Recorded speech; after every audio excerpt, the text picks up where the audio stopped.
Okay, well, welcome to video number 2, what gestures will work? Well, hopefully you're getting a sense now, just from my palm actions here, that open hand movements invite your class to participate.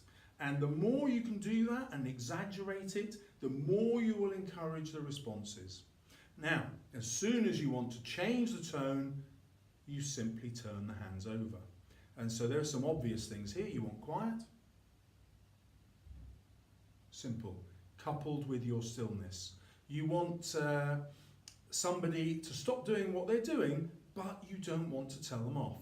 And so the hand point in their direction while you then continue with the rest of the class. Student notices your hand and gradually their behaviour improves. You check to see. It's a really easy routine. You can guess what that means. It means stand up. It means sit down. Very simple non-verbal cues that you can use. Let's go into a little bit more depth about other verbal cues that you can use to get your children to do what you need them to do without you having to stop teaching, without you having to interrupt the lesson, without you having to say, I'm telling you off. So here we go. Crucial stuff. You want every student in your class to sit on the 4 legs of their chairs. So I use a hand gesture. That means you're tilting backwards, put your 4 legs down. This means I need you to turn around and face me. Really simple. Or I need you to turn around the other way. You can choose your own hand gestures, but having that repertoire really helps. That means, obviously, I want you to be quiet. I've asked a question. I develop a thinking pose just to show the kids what thinking looks like.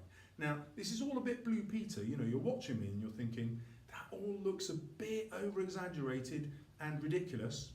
Fine. Over-exaggerate, be ridiculous. The students will not laugh at you. They will pick up on your signals amongst all the other signals that are going on in the class. Often you will have a student who's not writing enough. You make eye contact. That's the gesture. Right. You've got your book in front of you, but you're not reading it. I need you to read. A student is chewing gum.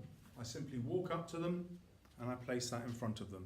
Students will very rarely argue that they don't have the gum. You just stand there with the bin in front of them. They find the bin much more offensive than taking the gum out, and they'll do it. Again, you don't have to stand over them. You can put it in front of them while you teach the rest of the class and engage them with your fascinating words. And then you need to recognise compliance when your kids have obeyed part of your non-verbal instruction, and you need a non-verbal way to do that, which is simply a thumbs up. Yeah? Simple as that.